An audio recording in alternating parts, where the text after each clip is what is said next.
Et on va maintenant s'intéresser à un paradoxe. La Suisse possède l'un des meilleurs réseaux au monde de transport public. Elle devance même le Japon. Mais l'attractivité des transports en commun stagne depuis plus de 15 ans. Les investissements consentis pour l'améliorer n'ont pas vraiment porté leurs fruits. Cécile During, Théo Janet et Thierry Clémence.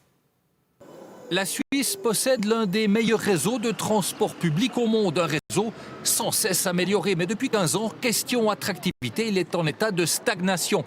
13,5% des déplacements effectués se font en transport public, 48,5% en voiture, le reste à pied ou en vélo. Elle n'est pas inquiétante, mais elle est dérangeante parce qu'aujourd'hui, on est vraiment dans des défis, que ce soit le climat ou d'autres choses, ou l'aménagement du territoire. On a besoin d'être beaucoup plus efficace, plus efficient, d'être meilleur.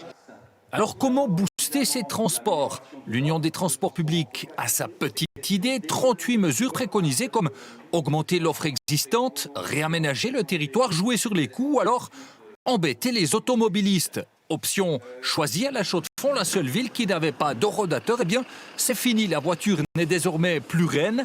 Privilège aux zones aménagées comme ici la place du marché. Pour que les transports publics soient plus attractifs, il faut que le centre-ville soit plus difficilement atteignable en voiture. Dès le moment où on vit mieux dans un centre, eh bien, naturellement, les uns et les autres ont tendance à le fréquenter de manière plus soutenue. Ça vous fâche? Non, pas fâché. On n'a pas le droit d'être fâché ici. Non, ça nous fait sourire, mais bon. Pour moi, il n'y a pas de problème, mais voilà, je suis pas seule au monde. Aujourd'hui, 32% des émissions de CO2 en Suisse sont imputables au transport en général.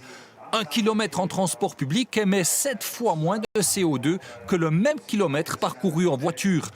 Pour changer, tout est question de volonté. Il faut du courage, mais ce dont on a besoin, c'est justement quelque part d'un réveil, c'est-à-dire de prendre conscience qu'on peut le faire, qu'il faut simplement se mobiliser, pas juste la Confédération, juste les cantons, mais que quelque part, tous les acteurs peuvent s'impliquer.